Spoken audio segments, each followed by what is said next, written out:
Maybe you are listening because the day has felt like a race where you started behind. And no matter how fast you moved, the clock remained 2 steps ahead of your heart. You might be lying there with a jaw that is still tight, or shoulders that are holding the weight of 100 deadlines you didn't even reach today.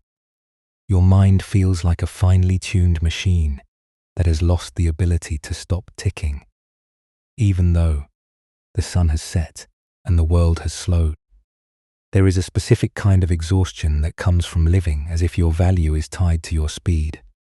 It is a quiet, persistent hum of inadequacy that tells you, if you just managed your time better, if you just anticipated the next obstacle a little sooner, you could finally earn the right to exist without this internal friction. The air in your room is cooling now, and the shadows are deepening into a soft velvet grey. You can let your body melt into the surface beneath you, feeling the support that has been there all along, waiting for you to notice it. Your hands, which have been so busy gripping the reins of your own life, can finally uncurl. They can rest, palms open, on the fabric of your bed. There is nothing left to reach for. In this moment, there is no tomorrow that needs to be built with your worry. Tonight, you are here, and that is enough.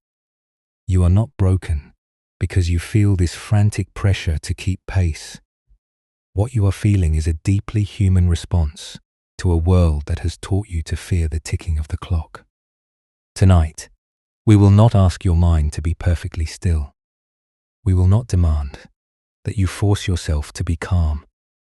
Instead, we will look together at the way you have been trying to wind your own internal gears, and we will discover, gently, that the mechanism is already working in ways you do not need to oversee.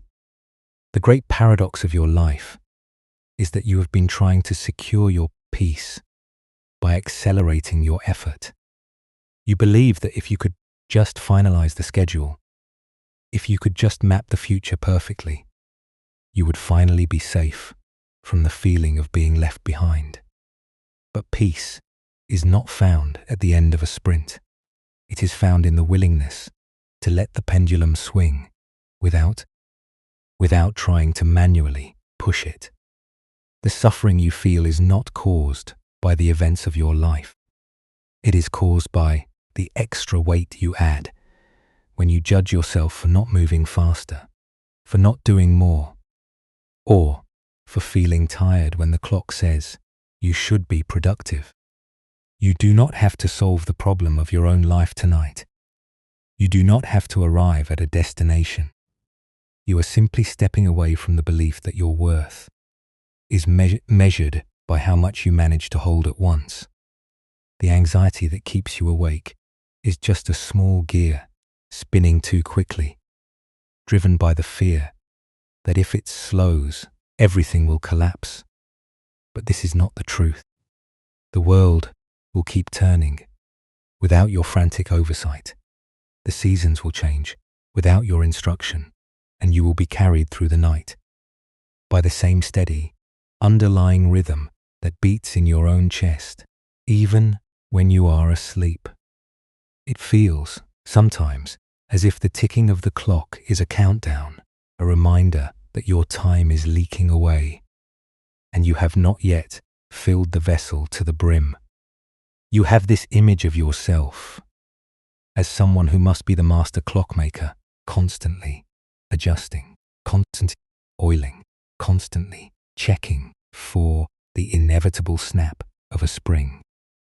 But what if the clock is not your burden to carry? What if the ticking is not a threat, but simply the sound of the world breathing? If it feels right, take a slow, deep breath. Let it fill your lungs, and then let it go with a soft, audible sound. Notice how your body reacts when you give yourself permission to simply be, rather than to be doing. There is a natural intelligence in your system that knows how to rest, just as a river knows how to reach the sea. without ever having to rush. You have been walking a steep, rocky path for a long time, and your legs are weary. You have earned this pause. You have earned the right to put down the tools of your own judgment. Nothing in this room requires anything from you. The shadows do not ask you to justify your existence. The stillness does not demand a performance. You can let your thoughts move like clouds across a vast, dark sky. Some may be dark and heavy, and others may be light and fleeting, but you are the sky that contains them all. You are not the clouds. You are not the weather. You are the vast, open and patient space where the night is allowed to happen. If you find that your mind wants to drift back to the list of tasks or the replay of a mistake, simply notice that urge.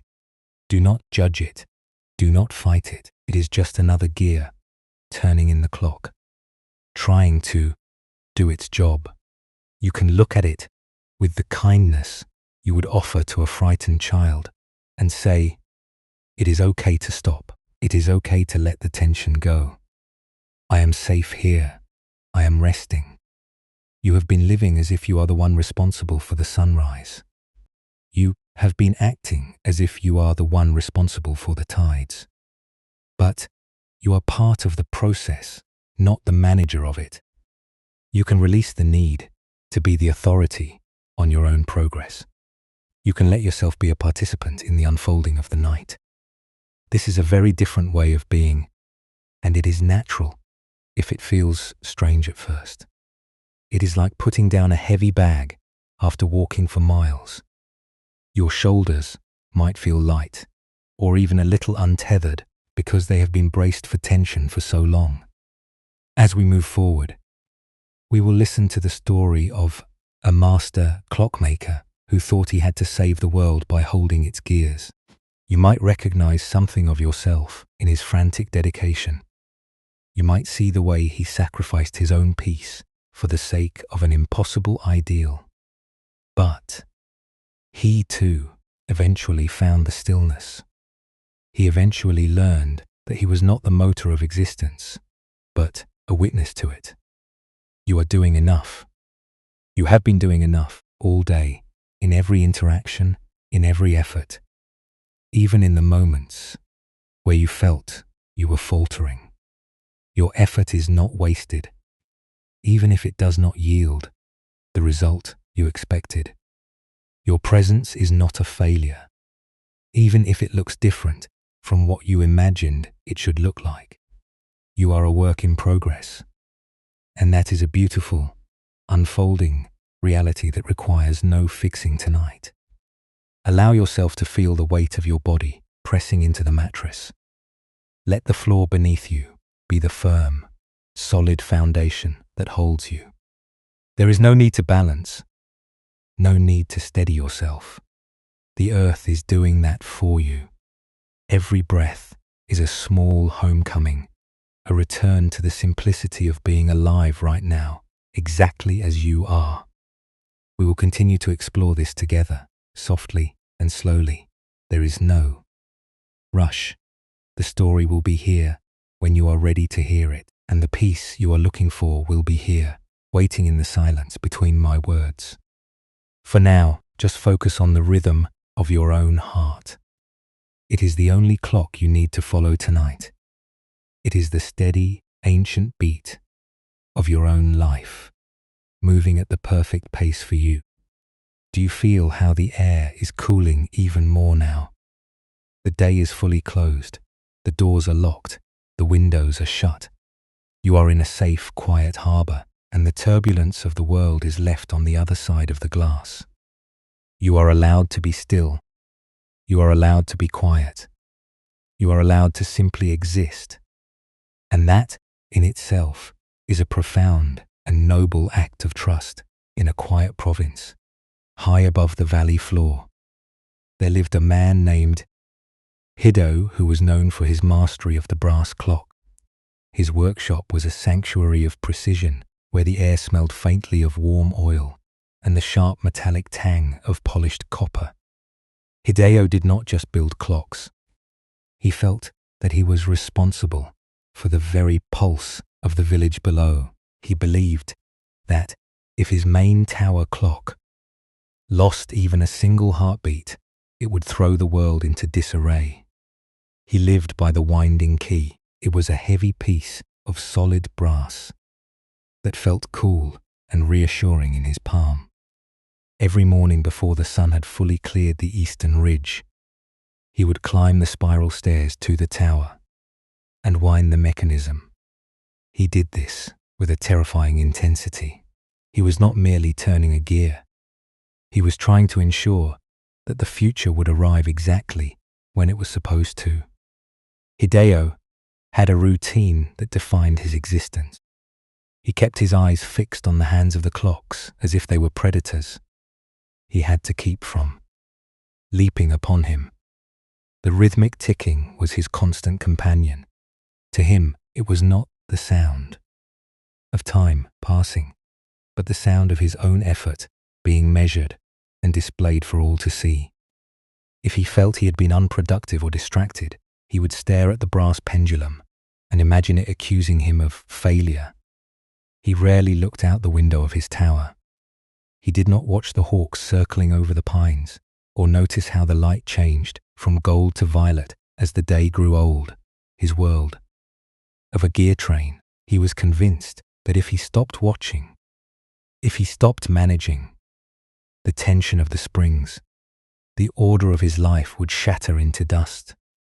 One autumn afternoon, when the sky was the color of bruised plums and the wind was howling, through the gaps in the stone tower, an old man arrived at his door. He was a clockmaker from a distant region, known only as the one who mends the silence. He carried no tools and wore no apron. He simply walked into the workshop and stood still, listening to the cacophony of 100 ticking clocks. Hideo was flustered. He was in the middle of adjusting a particularly stubborn escapement, and he felt the weight of the man's presence as an intrusion.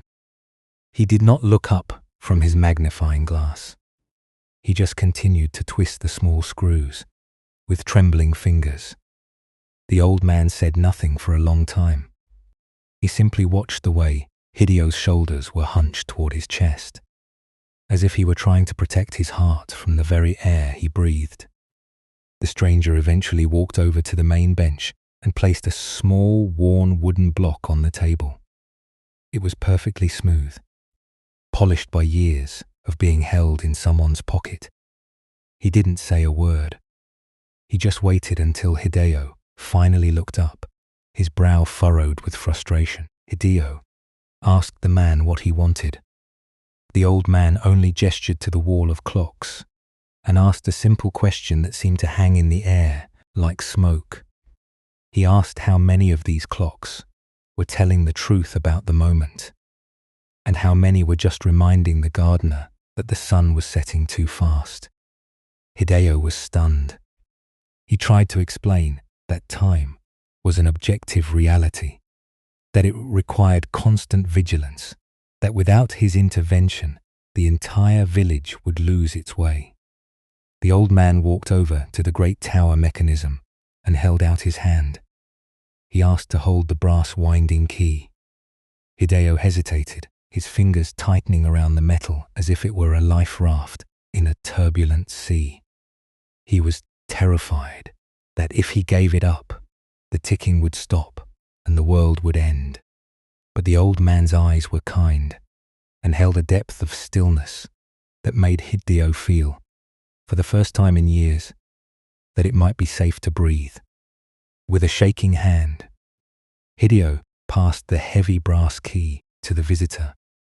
The old man did not wind the clock. He simply set the key down on the wooden block and stepped back, leaving the tower mechanism to run on its own momentum.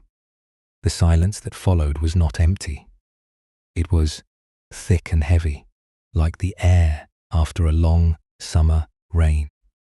For a few minutes, the clocks continued their frantic work. But gradually, as the tension that Hideo had spent his life maintaining, began to ease. The rhythm seemed to change. The ticking did not stop, but it no longer sounded like a deadline. It sounded, quite suddenly, like a heartbeat. Hideo felt a strange sensation in his chest. It was the feeling of a knot finally beginning to loosen, or a tight string on a lute suddenly being eased so it could vibrate in harmony with the room. He realized that the clocks were not demanding his constant intervention. They were simply marking the movement of a river he had been trying to dam with his own hands. The visitor did not explain the lesson. He simply picked up the wooden block, leaving the heavy brass key lying on the table, and walked toward the stairs. Before he disappeared, he looked back at Hideo and mentioned that the tower would continue to stand even if the clockmaker decided to sleep through the dawn. He told Hideo that the sun does not wait for a clock to signal its rising, and that the man who tries to own time is always the one who loses it the fastest. He left the room. Then, his footsteps muffled by the dust on the floorboards, leaving Hideo in a space that felt entirely new. Hideo sat on his wooden stool and looked at the winding key. It was just a piece of metal. It had no power over the sun, or the hawks, or the way the autumn leaves turned amber and fell to the forest floor. He looked at his hands, which were stained with oil and marked by years of nervous tension, and for the first time, he did not see instruments of work. He saw the hands of a person who was alive, right here, in a room that was filled with the soft, steady sound of reality. The anxiety that had driven him for decades did not vanish instantly, but it changed its shape.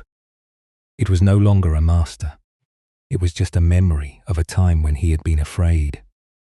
You might be able to feel the weight of that brass key in your own hand tonight.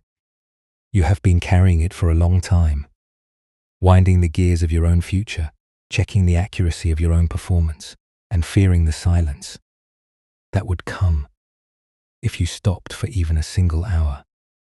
You have been living in the tower, listening to the ticking and wondering if you have done enough to keep the world turning.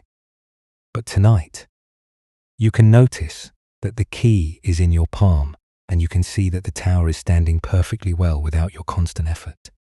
You do not have to wind anything tonight. You do not have to check the time. You do not have to ensure that tomorrow arrives with precision. You can simply let the key rest on the table. There is a natural rhythm to your life that is deeper than the measured ticking of your mind. It is a slow, pulsing intelligence that knows how to heal, how to grow, and how to rest, and it does not require your oversight to function. Think of your awareness as that quiet room in the clock tower. You have been so focused on the mechanics of the gears that you have forgotten to notice the space that holds them. The space is vast, and it is peaceful, and it is entirely undisturbed by the noise of the machinery. You can move your attention from the ticking gears to the quiet room itself. You can feel the stillness of your own existence. This is a place of profound safety. When you stop trying to manage the motion of your own life, you find that you are not falling. You are being held. You are being supported by the very reality you have been trying to control. Let your body recognize this. Let your muscles, which have been braced for the next task or the next worry, release their grip.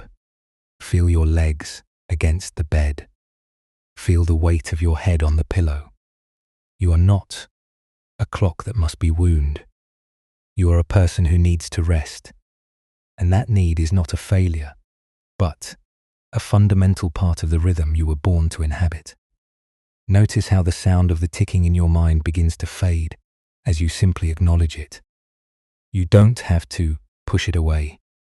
You don't have to silence it by force. You just have to let it be. Like the sound of the clock tower in the distance, audible but no longer the center of your universe. When you realize that you are the observer of the ticking, and not the machine itself, the power that the ticking has over you begins to dissolve. You are the space where the ticking happens. You are the quiet room where the time is measured. But you are not the measurement. This recognition is the beginning of a different kind of life. It is the beginning of a life where you are not a slave to the future, but a guest in the present. You can take a breath, a slow and deep one, and feel the air fill your lungs without any need for it to be perfect or controlled. You can feel the rise and fall of your chest, a gentle, natural movement that has been there since your first moment, and it will be there long after you have stopped worrying about the day. This is your home. This is the place where you are allowed to be tired, allowed to be uncertain, and allowed to be exactly as you are. The story of the clockmaker will remain here in the silence, and you can return to its lesson whenever the need for control rises again. But for now, you have reached the first threshold of a deeper rest. You have seen the brass key, and you have seen that it is possible to let it go. You do not need to be the keeper of the time.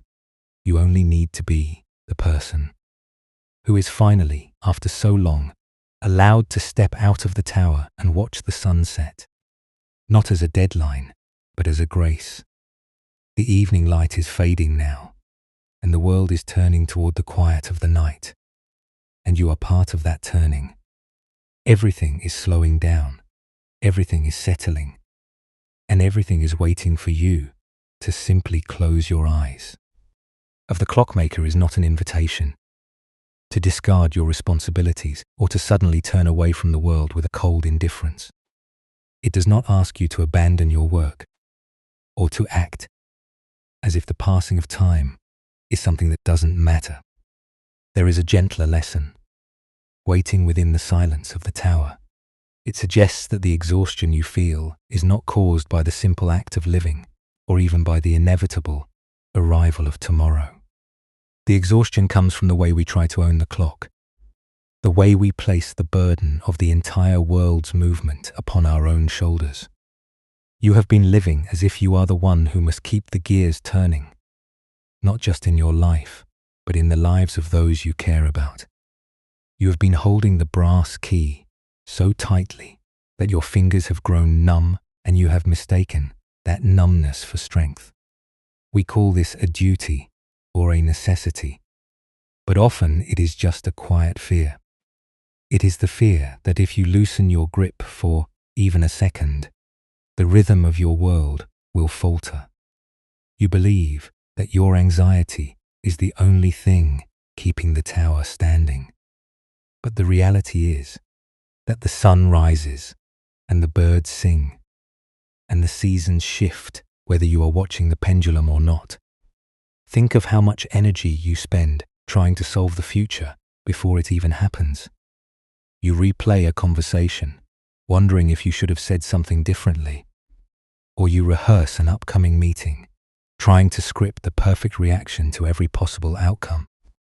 Your mind is like a clockmaker who insists on taking the mechanism apart every single night just to make sure it will work in the morning. By the time the sun actually rises, you are already spent. You have already lived the struggle 1,000 times in your head. The Buddhist insight here is not that you shouldn't prepare for your day, but that you shouldn't live it in the dark hours before it begins. This is what we mean when we talk about the second wound. The first wound is the difficulty of life itself, the reality that things change, that people leave, that bodies grow tired, and that we cannot control every variable. That is simply the nature of existence, but the second wound is the one we inflict on ourselves by refusing to let those realities be what they are. When you add judgment to your tiredness, saying that you should be more productive, you are wounding yourself a second time.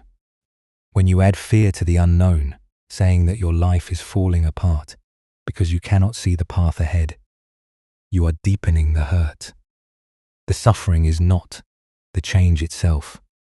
The suffering is the frantic, desperate attempt to stop the gears from turning.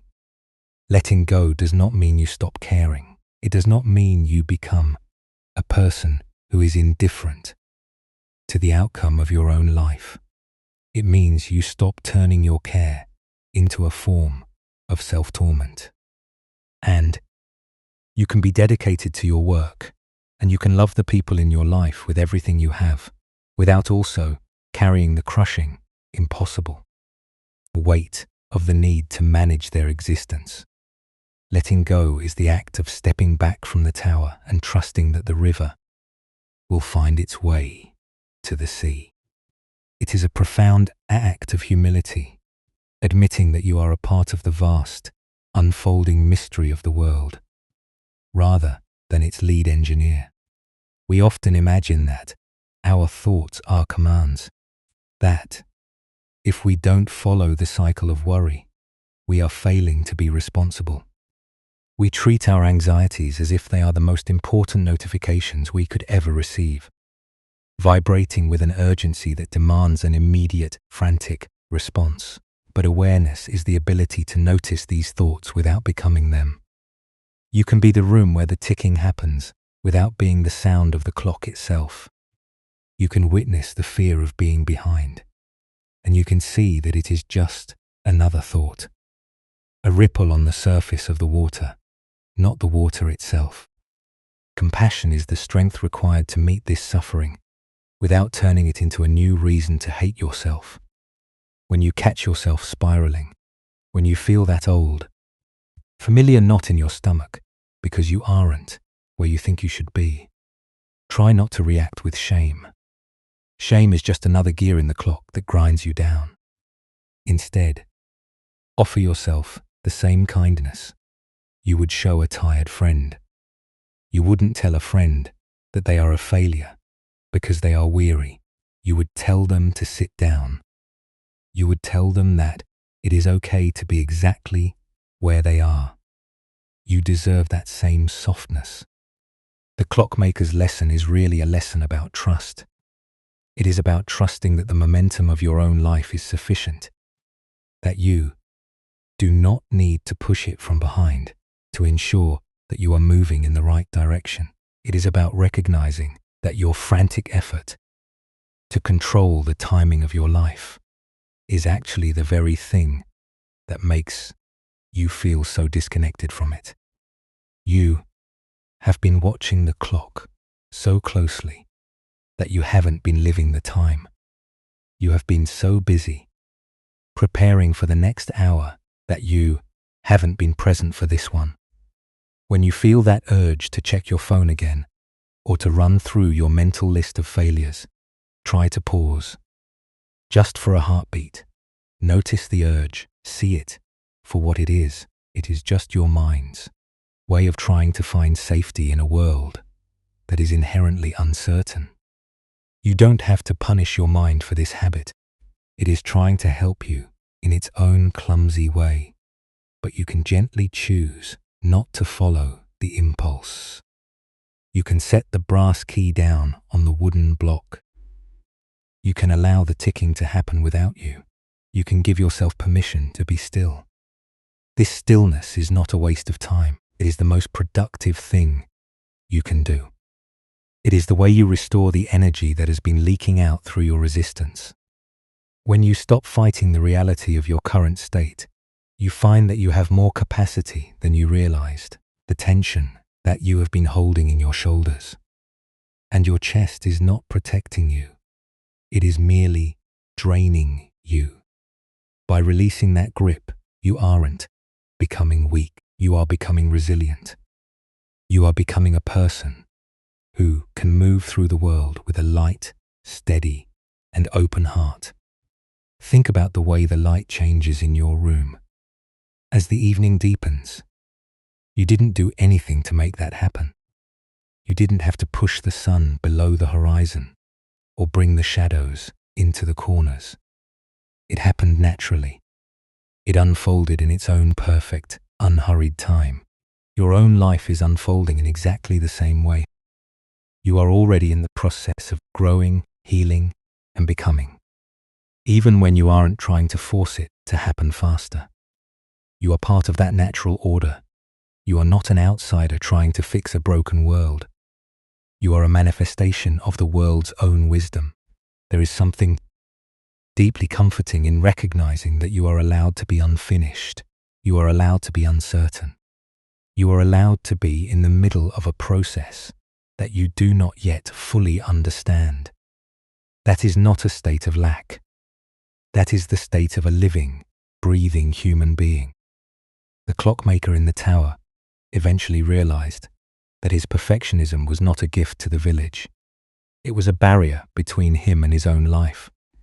When he finally let go of the need to be the master of time, he didn't stop being a clockmaker. He just started being a person. He started hearing the wind. He started noticing the light on the mountain. He started living. And you too can start living. Not tomorrow, and not when you have finally managed to tick off every item on your list, but right now you can start by accepting your weariness. You can start by acknowledging that you have been working very hard for a very long time, and that you are tired for a reason. That tiredness is not an enemy to be defeated. It is a signal from your body that it is time to return to the source, to return to the quiet, and to let go of the heavy brass key.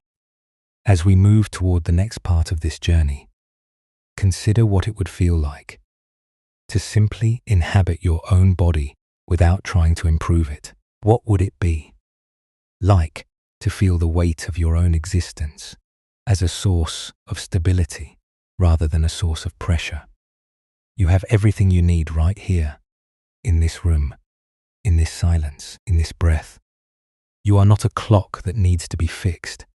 You are a heartbeat that needs to be heard, and the quiet that is beginning to settle over you now is not an emptiness. It is the foundation of everything that is truly real. Keep listening, for there is much more to understand about the rhythm that lies beneath the noise. The second story will take us to the river, where we will see that the power to move does not come from our own frantic paddling, but from the river itself. But for now, just let these words drift like leaves on a slow-moving pond. You are already beginning to see the tower from a different angle, and that, in itself, is the beginning of your rest. Now that you have stood in the doorway of the clock tower, look inward. You do not have to move. You do not have to change your position at all. Simply notice the rhythm of your own breathing. It is the only true pendulum in this room, and it does not need to be wound. It does not need to be adjusted for accuracy. It is already moving at the perfect pace for your life right now. If your mind is still caught in the frantic ticking of, do not try to silence it. That would only be another way of grabbing the brass key again, another attempt to force the gears into a different shape. Instead, gently invite your attention to rest in the space of your chest. Feel the weight of your body against the mattress and know that you are firmly held. There is a quiet, steady support beneath you that does not ask for anything in return. Notice if your shoulders are still holding the posture of someone who is waiting for an alarm to ring. If they are, just let them soften, as if you are releasing the tension of a long, uphill climb. You can let go of the need to be the keeper of the time. You are allowed to be the witness instead. Imagine the winding key that you have been carrying in your palm. It might feel heavy or warm from the heat of your grip. In your mind's eye, you can see it clearly. Notice the way your fingers have curled around it, as if that small piece of brass were the only thing keeping the world from stopping. You don't have to throw it away. You don't have to break it. You can simply, with infinite gentleness, open your hand. Let the key rest on the table beside you. It is just a thing. It is not your life. It is not your purpose.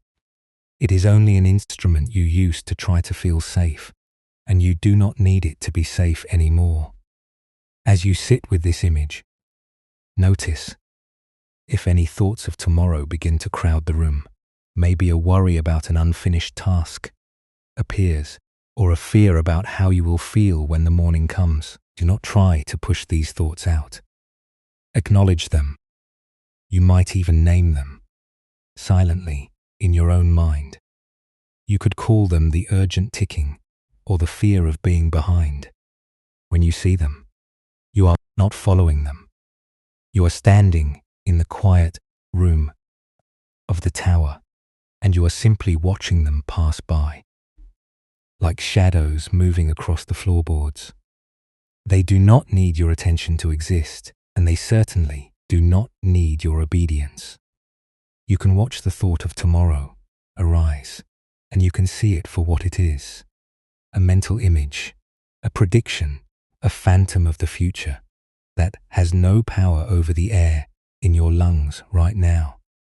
If it feels right, breathe out a long, slow breath and imagine that you are blowing the dust off these thoughts. Let them settle back into the silence. You are not losing anything by doing this. You are only clearing a space where you can actually breathe.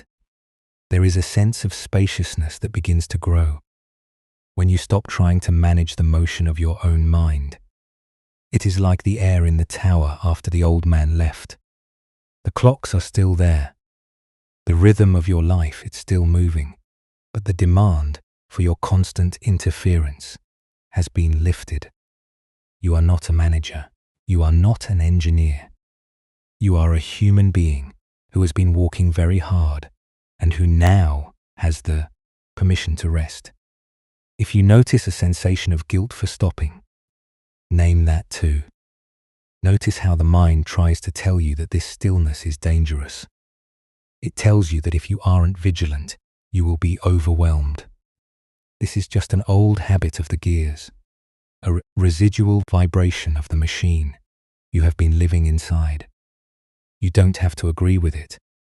You don't have to argue with it. You can just notice it. And then bring your awareness back to the steady, calm rhythm of your own heart. Your heart knows exactly what to do. It does not need you to remind it to beat. It does not need you to oversee the mechanics of your own existence. You can let go of the belief that you are the one responsible for the sunrise. You have spent so much time standing in the tower, watching for the first sign of light, that you have forgotten. You are also part of the morning. You are not the witness separate from the world.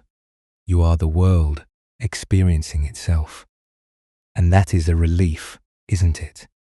It means you can be tired. It means you can be imperfect. It means you can stop trying to outrun the clock. Imagine now that your thoughts are like the leaves of a mountain tree. In autumn, they are drifting down, one by one, landing on the surface of a deep, dark pool. You are sitting on the bank of this pool, watching the leaves land. You don't have to reach out and pull them back. You don't have to sort them into piles or judge their color. You just watch them drift down, and you watch them float, and eventually you watch them sink into the cool, silent water. The water is deep enough to hold everything.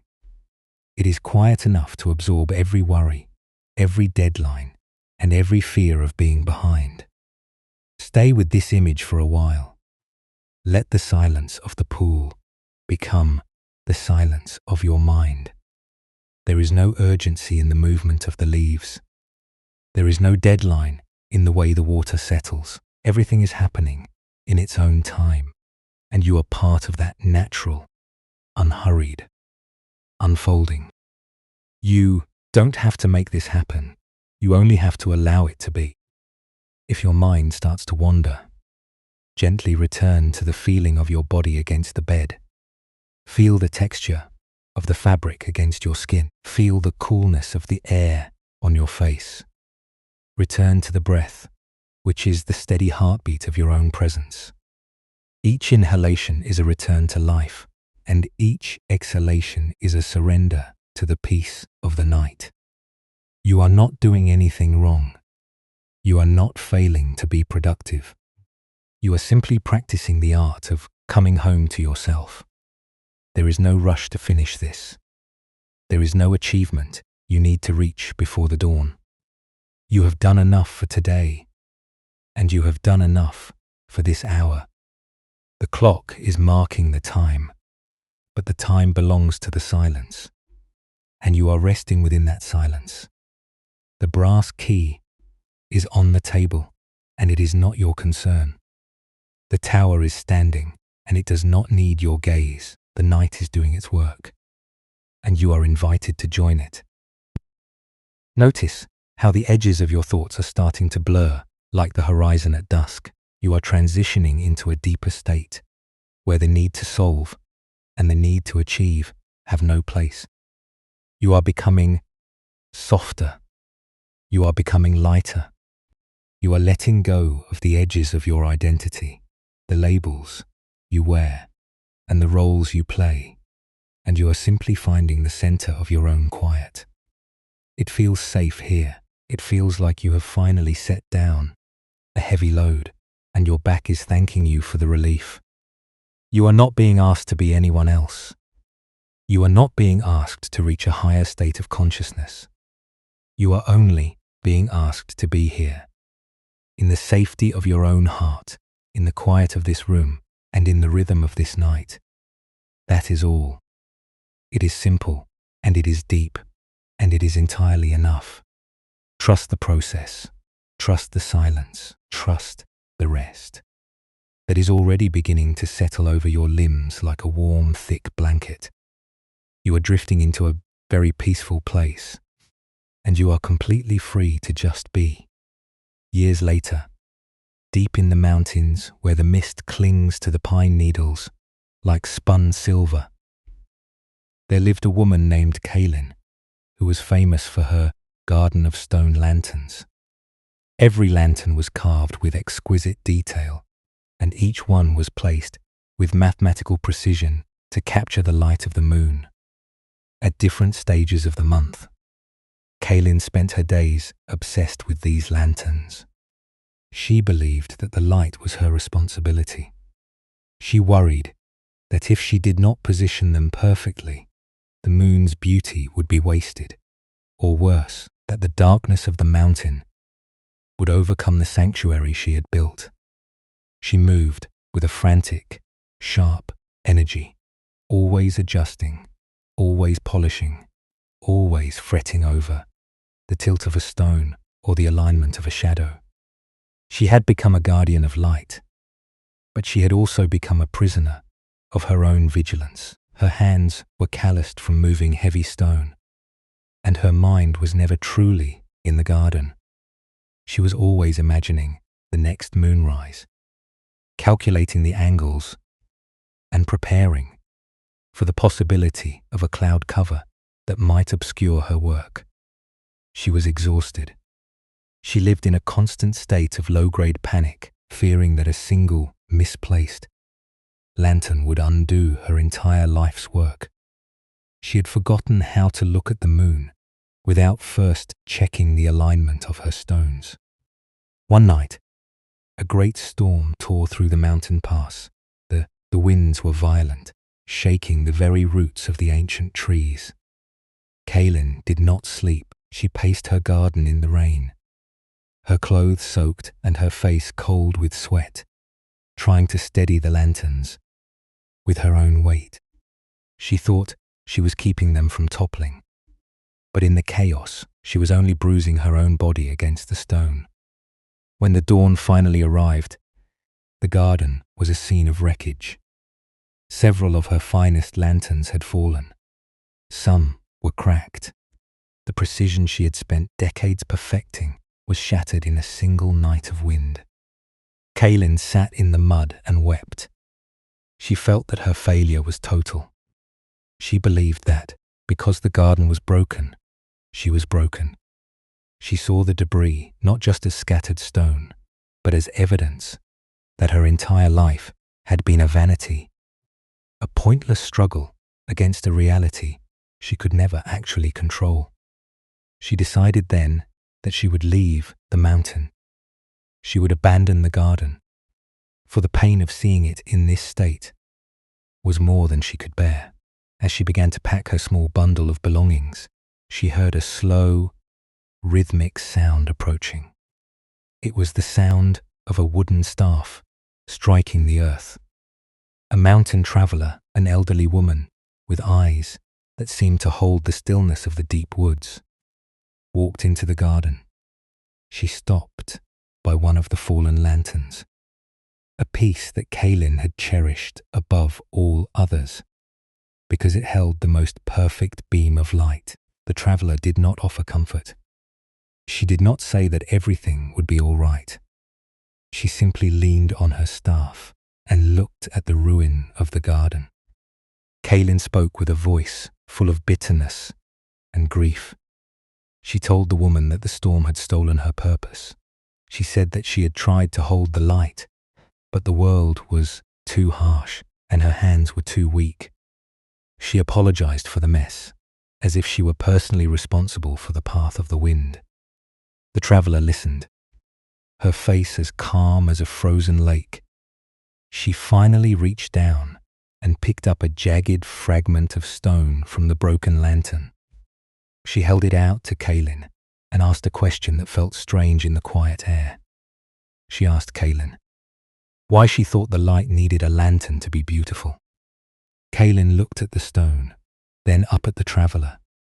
She tried to explain that the lantern gave the light its shape, its form, its meaning. The traveler shook her head slightly.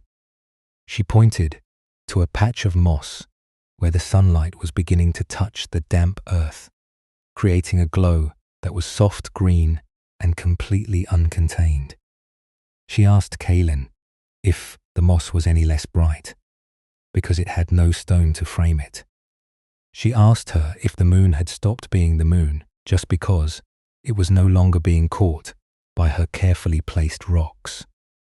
Kaylin felt a sudden, sharp ache in her chest, followed by a wave of relief, so intense it made her dizzy. She realized that she had been holding the lanterns as if they were the source of the light. Instead of merely passing objects, she had been trying to define the world's beauty through her own narrow efforts. And in doing so, she had blocked herself from seeing the beauty that existed, regardless of her presence. The traveler did not tell her to fix the garden. She only told her that she could choose to leave the stones where they lay, or she could move them for the joy of moving them, rather than for the fear of what might happen if they were displaced. The traveler turned and walked away, her footsteps disappearing into the mist of the mountain path. Kaylin remained in the garden for a long time. She did not jump up and start repairing the damage. She did not try to force the stones back into their old positions. Instead, she did something she had never done before. She sat down on a flat, mossy rock and simply watched the way the morning light touched the ground. She watched the way the clouds moved over the mountain peaks. She watched the way the world continued to unfold, indifferent to the fact that her garden was a ruin. She noticed a small, blue flower growing in the dirt where a lantern had stood. She had never seen it before, because she had always been too busy ensuring the stone was aligned. She breathed in the damp, penescented air and felt her shoulders drop.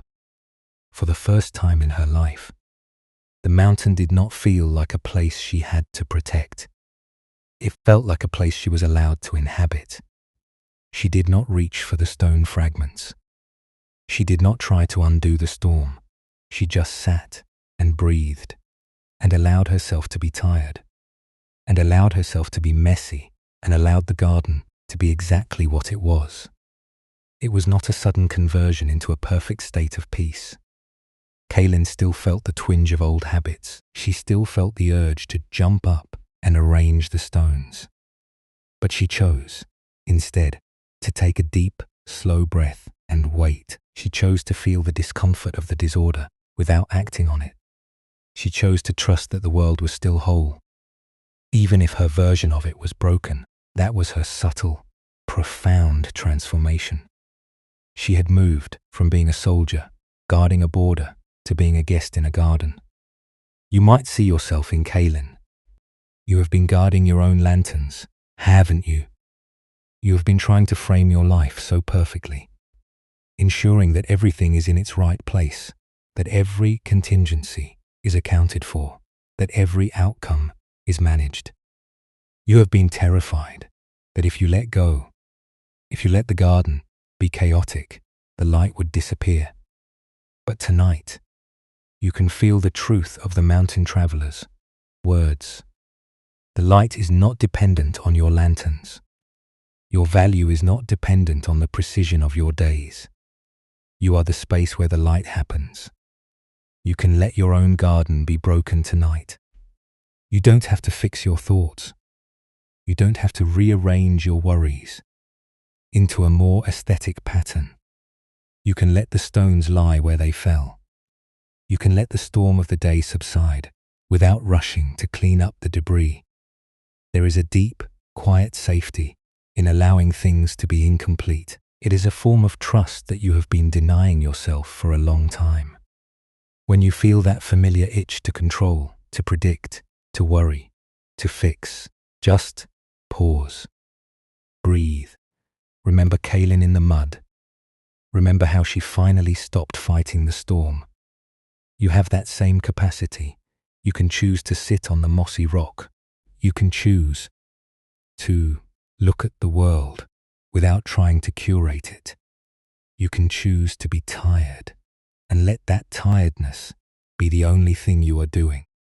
You are not a manager of the universe. You are a human heart, and you are currently in the process of learning how to rest. The way you relate to your suffering is shifting, even if you cannot feel the movement yet. You are no longer identifying with the storm. You are no longer identifying with the broken lanterns. You are identifying with the capacity to sit and watch, to notice, and to breathe through the discomfort. That capacity is your true home.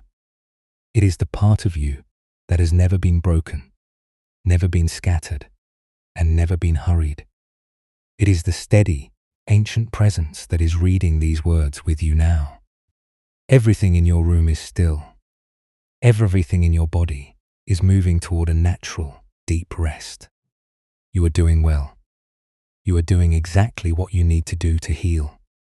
You are coming back to yourself, not by fixing the garden, but by sitting down in the middle of it and realizing that the light is still there, shining in the moss, shining in the silence, shining in the simple, unhurried rhythm of your own heart. Stay with this. Stay in the space where the light doesn't need to be caught. It is very quiet here, and it is very safe. You can let go of the stones now. You can let the night hold everything else. The struggle you have known is not merely the result of the events that have touched your life. It is the result of the internal machinery that insists on being the architect of the wind. When the storm arrives, you do not simply experience the rain.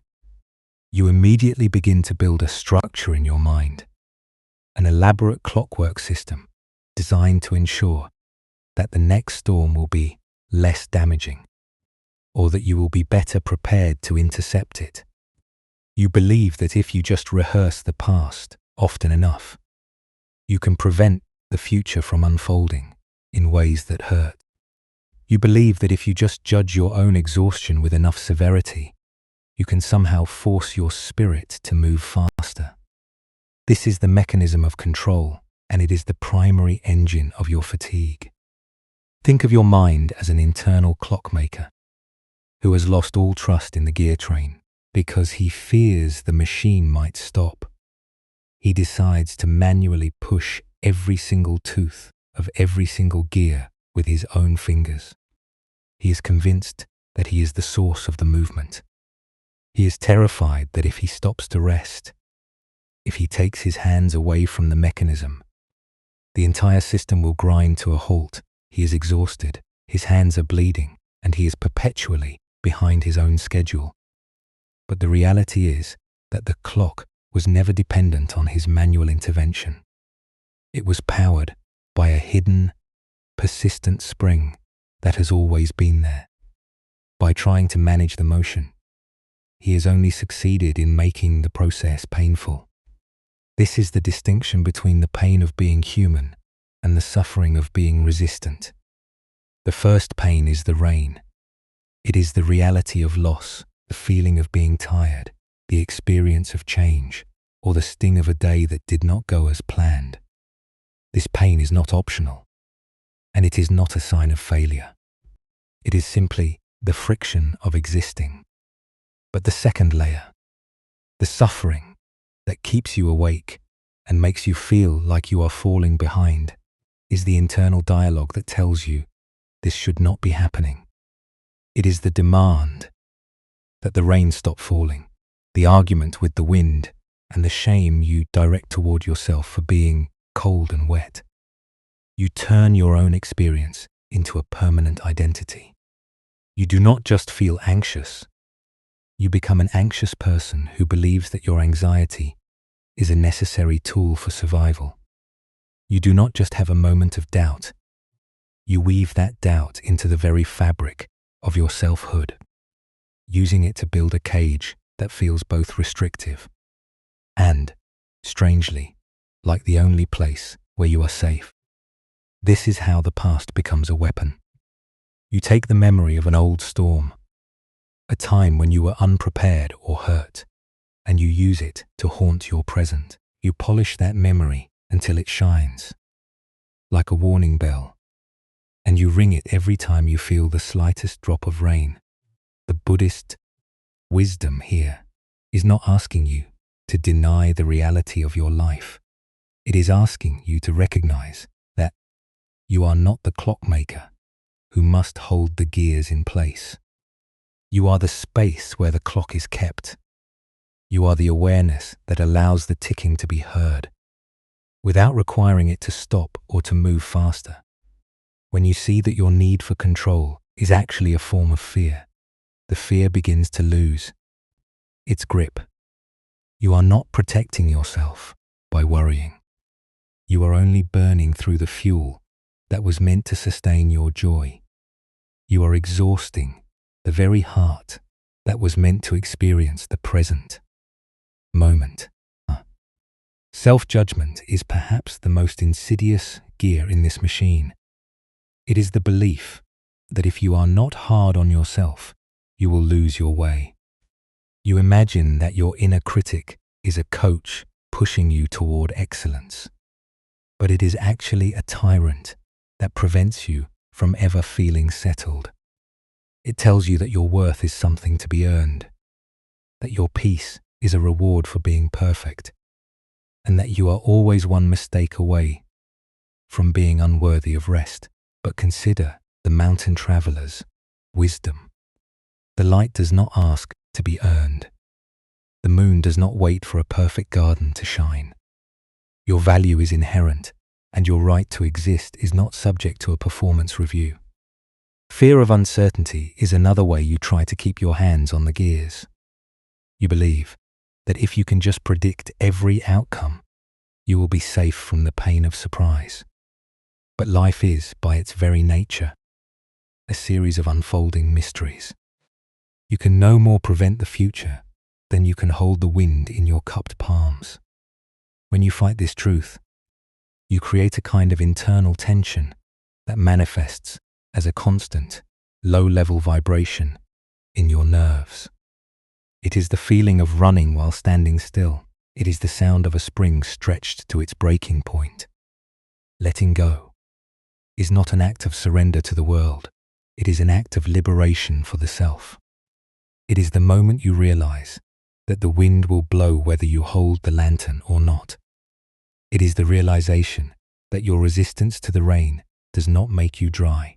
It only makes you resentful of the storm.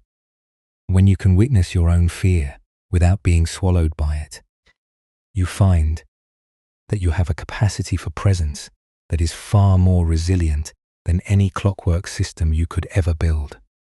You can practice this right now as you lie in the quiet of your room. You can notice a thought about tomorrow. You can label it silently as the gear of anticipation.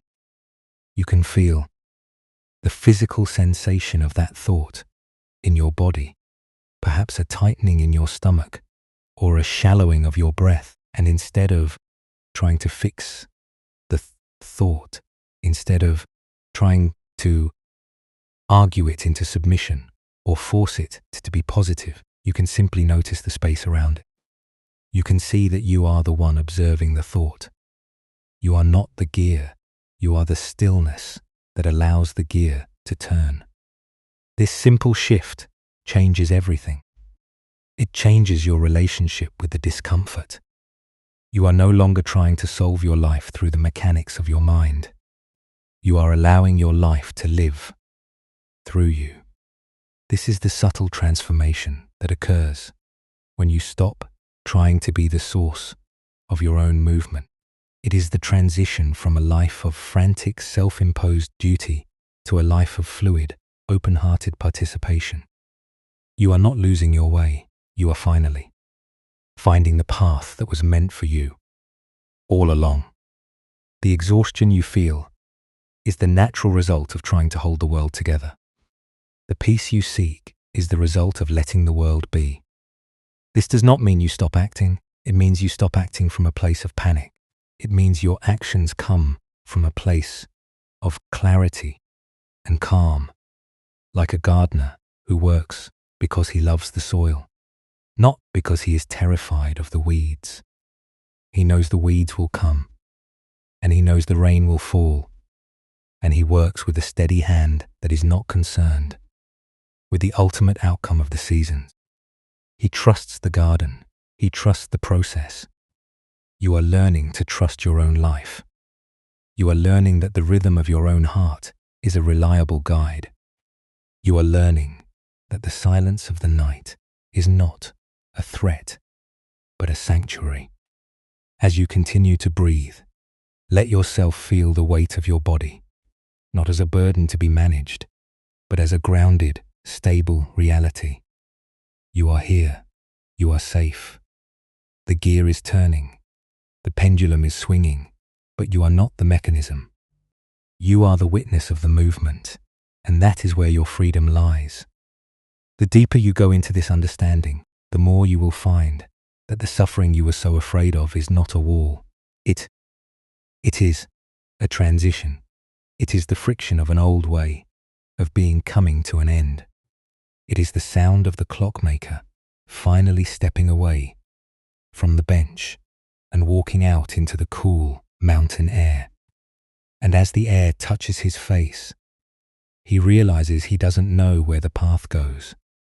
And he realizes he doesn't have the map. And for the first time in his life, he is not afraid. He is finally ready to walk. Your own walk is just beginning. You are moving into a space where you do not need to be perfect to be worthy. You do not need to be certain to be safe. You are a person who is capable of deep rest. And that rest is not a sign that you have stopped working. It is a sign that you have finally understood that the most important work of all is the work of being present, of being open, and of being yourself.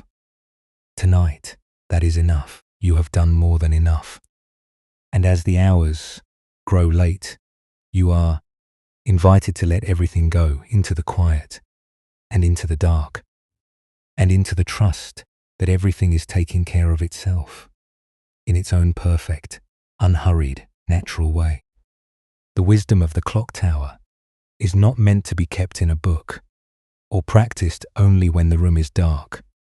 It is meant to walk with you into the harsh light of the day, where the clocks never stop ticking and the demands feel relentless. Think of those moments when you are standing in a crowded space or sitting before a glowing screen and you feel that familiar spike of anxiety because a notification did not arrive or because a conversation felt off balance. That is when you are most tempted to pick up the brass winding key. That is when your mind insists that you must do something to regain control of the situation. But what if you practice the art of the pause instead? In the middle of your day, when you notice that desperate pull to check your phone again, or to obsessively rethink a sentence you sent to a friend, you can choose to be the space rather than the machine. You do not have to put the phone down if you do not want to, but you can choose to notice the urge. You can label it silently as the gear of anticipation. You can feel the tightness in your chest that comes with the need for immediate reassurance. And in that same second, you can choose to breathe. You can choose to notice that the world is still turning, that you are still breathing, and that you are not, in fact, responsible for holding the hands of the clock. When you are lying awake at night and your mind begins to replay a mistake you made months ago, you are attempting to solve a problem that no longer exists.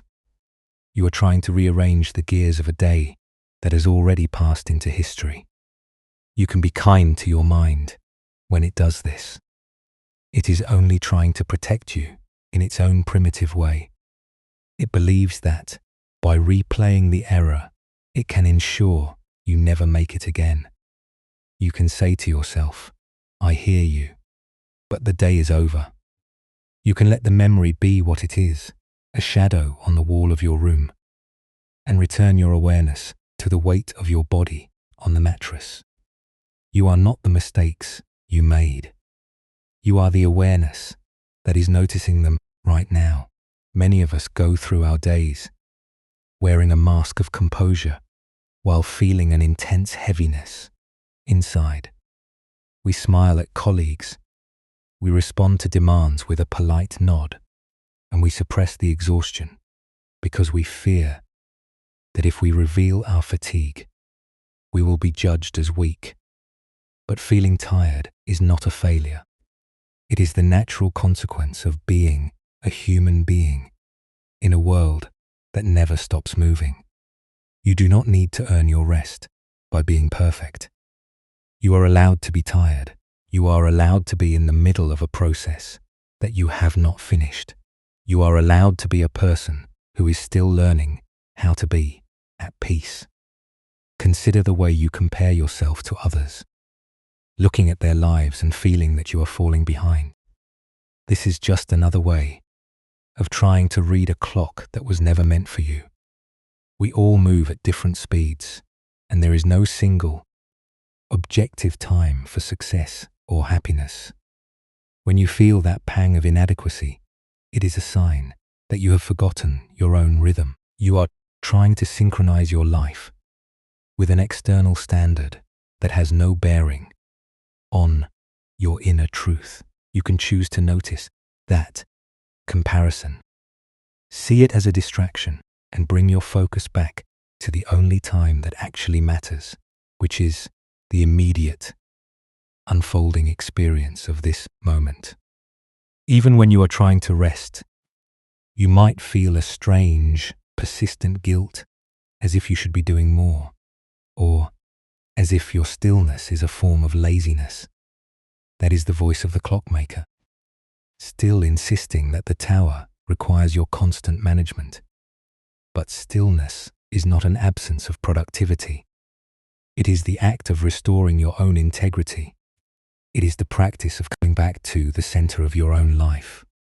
When you allow yourself to stop, you are not failing. You are reclaiming the energy that you have been leaking through your resistance to the natural state of being. You can care deeply for the people in your life without feeling that you must manage their paths too. You can love someone and still allow them the space to walk their own uncertain way. When you stop trying to control the outcome of your relationships, you find that the connections themselves become lighter and more authentic. You stop trying to force people to fit into the narrative you have written for them, and you start seeing them as they truly are. This requires courage because it means accepting that you cannot protect those you love from the realities of their own lives. But that is the highest form of love, to stand by them and to trust them without trying to wind their gears for them. This daily practice is not about becoming a person who never feels anxious or a person who never makes a mistake. It is about becoming a person who can move through the world with a softer heart. It is about cultivating a presence that is steady, even when the external clocks are moving at a frantic pace. It is about realizing that you can live a life of engagement and duty without losing your soul in the process. You can be in the world, and you can be a participant in its motion, but you do not have to be its master. Think of how you might treat a person you truly admire, someone who is gentle, patient, and wise. You would offer them space. You would listen to them without interruption. You would not expect them to be perfect. You would appreciate the beauty of their presence, regardless of what they achieved that day. This is the quality of attention you can bring to yourself. You are that person. You are worthy of that kind of kindness. When you catch yourself being hard on yourself, remember that you are the gardener of your own heart, and a garden needs more than just labor. It needs sunlight, it needs air, and it needs the grace of being allowed to grow in its own time. As you navigate the next few days, try to notice the small, subtle ways you try to grasp the brass key of control. It might be in the way you check your email at night, or in the way you rehearse a conversation, in the shower, or in the way you physically tense your jaw when you feel you are not being understood. Just notice it. That is the practice. You don't have to change it immediately. You don't have to fix the behavior. Just notice it, and then breathe. In that breath, you create a space. In that space, you find your freedom. There is a profound, quiet strength in choosing not to react, in choosing to let the moment be what it is, and in choosing to remain present even when you want to run. This is the practice of the clockmaker who has walked out of the tower and into the morning mist. He does not know what the day will bring, and he does not know if he will be successful in the way the village expects. But he is awake, he is present, and he is finally, truly himself. And that, in the end, is all that any of us is ever asked to be. You have been carrying the weight of the future for so long that you have forgotten how light the present feels. You are allowed to set it down now. You are allowed to let the evening transition into night and let the night transition into sleep without needing to plan the dawn. The sun will rise, the birds will sing, and the world will continue its slow, grand dance. Regardless of whether you are watching the pendulum, you can trust this. You can surrender to this. You can let yourself be held by the same rhythm that keeps the stars in their places and the trees in their growth. You are safe enough to let go. You are safe enough to be quiet. You are safe enough to sleep. The night air is growing cooler now, and the house is settling into the deep, quiet rhythm of the late hours. The tower of your mind is no longer humming with the frantic energy of the day. The gears that you spent so many years polishing have finally slowed their turning. You can hear the silence, and you can feel how the space around you is opening up. The heavy brass key that you held for so long is lying on the table, forgotten, and it feels as though the weight of it has dissolved into the shadows. You do not need that key anymore. You do not need to unlock the future or force the hours to move to your command. Let your attention sink down, deeper than the thoughts that still drift, like distant clouds above you. Feel your body becoming heavy, surrendering to the support beneath you, as if the mattress is a bed of moss in the forest. You are not holding anything up.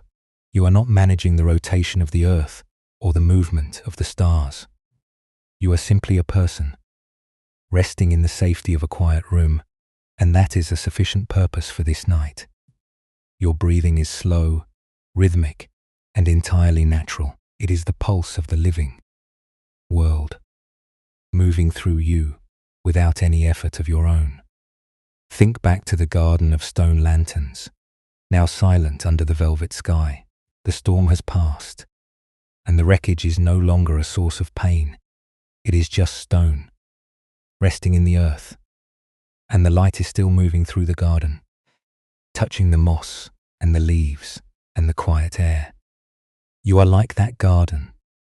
You have been through your own storms, and you have known the feeling of things falling apart, but the light of your awareness is still here. It does not care about the arrangement of your stones. It only wants to shine, and it is shining now, softly, in the dim light of your own quiet heart. There is a deep peace in this surrender. It is not a passive emptiness, but a return to your original nature. You were never meant to be the architect of every outcome. You are meant to be the witness of the unfolding. You can let the day's work vanish. You can let the lists and the worries and the rehearsed conversations drift away into the dark. They are not who you are. They are just shadows that were cast by the light of your mind. And now the light is turning inward toward the center of your own being. Notice how the edges of your physical form are softening. Your feet are still, your hands are relaxed, and your forehead is cool and smooth. You are letting go of the need to be understood, the need to be productive, and the need to be someone other than who you are. The effort of performing has ended. The struggle to prove yourself has ceased. You are simply existing, and that is a profound and beautiful thing. The room is quiet, the house is still, the world outside is turning in its sleep, and you are tucked into that turning, safe and held by the turning itself. Allow yourself to drift. If a thought appears, do not reach for it. Let it drift past you, like a leaf on the surface of a pond, moving slowly toward the edge where the shadows are deep. You do not need to follow it. You do not need to name it. You can just watch it go. Your awareness is wider than any thought, deeper than any memory, and calmer than any fear. You are the stillness that allows the night to be night. You are the stillness that allows the dawn to be dawn. As you slip into the dark, know that there is nothing left to solve. The problems you were holding yesterday are not problems for tonight. The future you were worried about is not a responsibility for these hours. Everything is handled by the natural order of the world. The seasons are turning, the tide is rising, and the breath is entering and leaving your body, all without you having to do a single thing. You have set down the brass key. You have left the stone garden. You have returned to the quiet room of your own soul. There is no more work to be done. The effort of the day has been given over to the night. You are free from the weight of your own expectations, free from the burden of your own history, and free from the anxiety of the unknown. You are entering a space where time does not matter, where the ticking of the clock is a distant, soothing sound that has no power over you. You are part of the vast, unhurried mystery, and you are finally home. Rest now in the depth of this silence.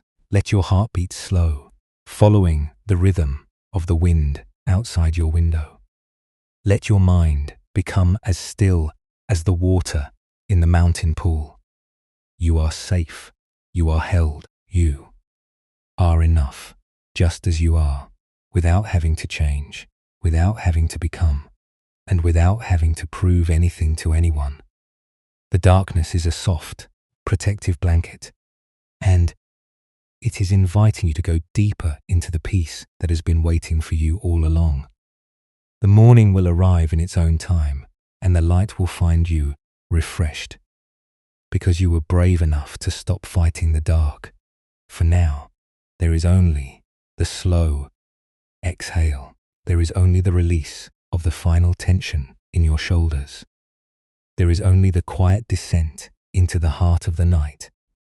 You are dissolving into the comfort of the present moment, and it is a gentle velvet descent. And what if the peace you have been searching for was never something you needed to reach, but simply the space that remained once you finally stopped running from yourself?